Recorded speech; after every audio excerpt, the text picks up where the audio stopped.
Babad ka ba sa computer at digital devices? Narinig mo na ba yung tinatawag na digital detox? Panoorin mo ang video na ito hanggang sa huli. Hi mga idol, ako si Doc Doms. And welcome back to my channel. Para sa mga bago lang sa channel ko, I'm a board-certified ophthalmologist and a retina specialist here in the Philippines. So if you want medical and eye contents, please don't forget to hit that subscribe button and turn on that notification bell for more videos like this. Pero disclaimer lang po, ang mga videos na ginagawa ko ay hindi para mag-diagnose ng mga iba't ibang sakit nyo sa mata dahil mahirap mag-diagnose sa ganitong platform. Bagkus, ito ay para mas maintindihan nyo ang mga iba't ibang sakit nyo sa mata na na-diagnose na po sa inyo. Ang pagpapacheck up sa inyong ophthalmologist ay ine-encourage. And for today's video, pag-usapan naman natin kung ano nga ba yung tinatawag na digital detox. Tara, let's discuss. Sa panahon ngayon, dahil sa pag-asenso ng teknolohiya, ay mas marami tayong oras na ginugugol sa tapat ng ating mga screens. Mapa-cellphone man yan, computer, o di kaya panonood ng TV. Kaya naman, laganap na ang sakit sa mata na tinatawag na digital eye strain. Minsan kasi, hindi na natin maiwasan yung pagtutok sa mga screens na ito, mapatrabaho man yan, panonood ng Korean drama, o di kaya paglalaro ng mga computer games. Actually, meron na akong mga nagawang videos about sa sakit na digital eye strain para sa mas komprehensibong discussion dito. Ang pag-uusapan natin ay yung mga simpleng paraan para maiwasan yung mga negatibong epekto ng pagbabad ng screen sa ating mga mata. Pero, i-discuss lang muna natin ng bahagya ang sakit na digital eye strain. Ang digital eye strain o yung tinatawag din na computer vision syndrome ay ang mabilis na pagkapagod ng ating mga mata dahil sa matagal na pagbabad sa mga digital devices. Ilan sa mga sintomas nito ay yung pananakit ng mata, madadamay na rin, so sasakit na rin ang ulo, at yung mabilis na pagtuyo ng mga mata. Pwede rin makaramdam ng pananakit ng leeg, balikat, pati na rin ng likod. Dahil sa madaming oras na pagtutok natin sa mga digital devices, ay hindi natin namamalayan na unti-unti nang napapagod ang ating mga mata, pati na rin ang mga muscles nito. Dahil kapag nakatingin tayo sa malapitan, ay nagkukos ito ng pag-contract ng mga muscles ng ating mga mata na kapag masyadong matagal ay nagkukos ng spasm at mabilis na pagkapagod nito. Kumpara sa kapag nakatingin tayo sa malayuan, ay nakarelax ang ating mga muscles. Bukod sa pag-contract ng mga muscles ng mata, ang matagal na pagbabad sa malapitang gawain ay pwede rin mag-cause ng mas mabilis na pagtuyo nito. Dahil nababawasan ang dami ng ating pagkurap kapag nakatingin tayo sa malapitan, kumpara kapag tayo'y nakatingin sa malayuan. So, kapag nabawasan ang dami ng ating pagkurap, ay mas mabilis ang pagtuyo ng ating mga mata na pwedeng mag-cause ng paghahapde, pagkairita, at pagluluha. Kaya nga dapat ay maiwasan ang mga sintomas na ito sa pamamagitan ng tinatawag na digital detox. Ano nga ba ang digital detox? Ito ay parang term lamang para maiwasan ang matagal na pagbabad ng ating mga mata sa mga digital devices. Pero bakit nga ba importante ito? Simple lang, dahil hindi naman natural para sa ating mga mata na matagal na nakatutok sa mga malalapitan na gawain. Ito ay para maiwasan ang mabilis na pagtuyo ng mata, mabilis na pagkapagod nito, at para mapanatili ang kalusugan ng ating mga paningin. At ito ang mga hakbang para paano ito maiwasan. Una, parati kong sinasabi na sundin ang tinatawag na 20-20-20 rule. Ano nga ba ito? Kada 20 minutes na nakababad ka sa mga digital devices, ay magpahinga ka ng at least mga 20 seconds at tumingin ka sa malayo mga 20 feet away. Actually, hindi naman kailangan talaga sukatin yung layo.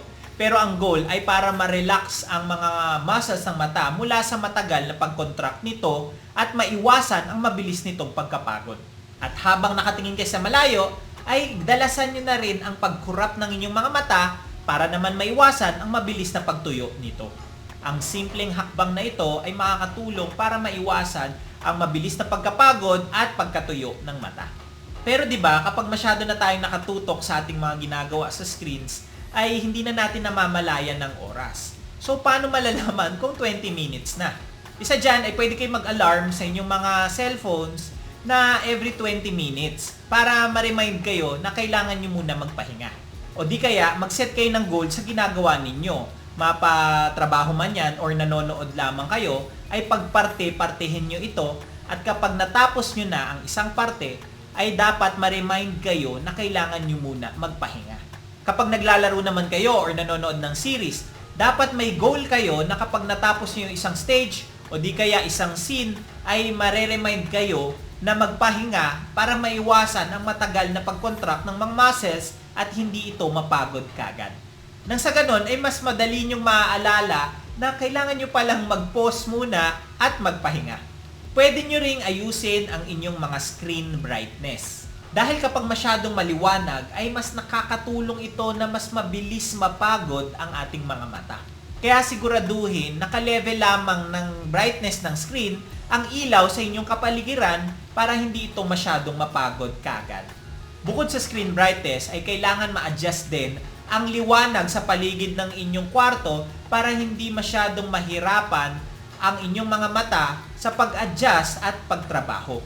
Pwede kasi itong mangyari kapag masyadong madilim ang inyong kapaligiran. Pwede rin kayong gumamit ng mga blue light filter sa settings ng inyong mga cellphones na pwedeng makatulong para hindi masyadong maliwanag ang nakikita ng inyong mga mata. Pero paalala lang na hindi ito para makaiwas sa blue light na inaakala natin na pwedeng makadamage at makasira sa ating mga paningin. Pero para kahit papano ay makatulong ito na hindi tayo masyadong masilaw sa ilaw or liwanag na nilalabas ng ating mga screens. Although ang blue light na nakukuha natin sa mga screens ay hindi pa napapatunayan na pwedeng makasira sa ating mga mata at paningin, ay napatunayan naman na pwede itong mag-cause ng insomnia or hirap na pagtulog. Dahil ang blue light mula sa screens ay pwedeng makaapekto sa melatonin level or pag-produce ng melatonin sa ating mga katawan. At ang melatonin kasi ay ang hormone sa ating katawan na tumutulong para makatulog tayo ng mahimbing. Kaya mas mabuti na umiwas sa mga screens ng mga 1 to 2 hours bago kayo matulog para maging mahimbing ito. May videos na rin ako about blue light, kung ano nga ba ang epekto nito sa atin, kung nakakasira nga ba ito sa ating mga paningin, at kung kailangan ba magsuot ng anti-blue light na salamin kapag tayo'y nakatutok sa mga screens. Bukod sa screen brightness, ay dapat tama rin ang posisyon ng inyong mga screens. I-adjust ito na mga arm's length lamang ang layo nito para hindi masyadong malapit na pwedeng mag-cause ng mas mabilis na pagpagod nito. I-position din ito ng mas ka-level lamang or mas mababa sa inyong mga mata para hindi masyadong nakabukas ito at hindi mag-cause ng mas mabilis na pagtuyo nito. Pwede rin maglagay ng humidifier sa inyong room kung saan ka nagko-computer. Kung meron kang grado sa mata, ay siguraduhin na suot mo ang salamin mo para hindi ito mahirapan mag-focus at hindi mabilis mapagod. At syempre, bukod dun sa every 20 minutes na pahinga at pagtingin sa malayo, ay dapat nagkakaroon din kayo ng mas matagal na breaks mula sa inyong screen. Kung ikaw ay nagtatrabaho ng masyadong maraming oras na sa tapat ng iyong computer, ay maglaan ng mga ilang minuto para tumayo, magpahinga, mag-stretch-stretch at maglakad-lakad. Hindi lamang para makatulong sa iyong mga mata, kundi pati na rin sa overall health mo. Dahil hindi lang naman mga mata natin ang pwedeng maapektuhan sa matagal na pagbabad sa screen, kundi pwede rin masumakit ang ating mga batok, balikat, pati likod dahil hindi natin namamalayan na mali na pala ang posture natin. At karagdagang mga tips para mapanatiling healthy ang inyong mga paningin ay kumain din ng mga malulusog na pagkain na rich in vitamins A, C, E, pati na rin yung omega-3 fatty acid. May videos na rin ako about sa mga pagkain pwede nyong kainin para mapanatiling malinaw ang inyong mga paningin.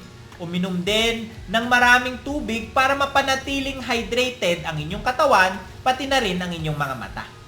At syempre, ang regular na pagpapacheck up sa inyong mga ophthalmologists kahit wala kayong nararamdaman na sintomas para makasiguro na healthy ang inyong mga paningin. Sa panahon ngayon ay hindi na natin maiiwasan ang paggamit at pagtutok sa mga digital devices na ito. Pero sa pamamagitan ng mga simpleng hakbang na ito, ay pwede natin maiwasan ang mabilis na pagkapagod at pagkatuyo ng ating mga mata. And that's it for today's video. Ngayon, alam nyo na kung ano yung pwede nyong gawin pag kayo'y nagdi-digital detox. Please don't forget to like, Comment kung may mga questions or suggestions in topics, subscribe, and hit that notification bell for more medical and eye contents. Ngayon, mas may alam ka na. Ako po si Doc Doms. See you on my next video.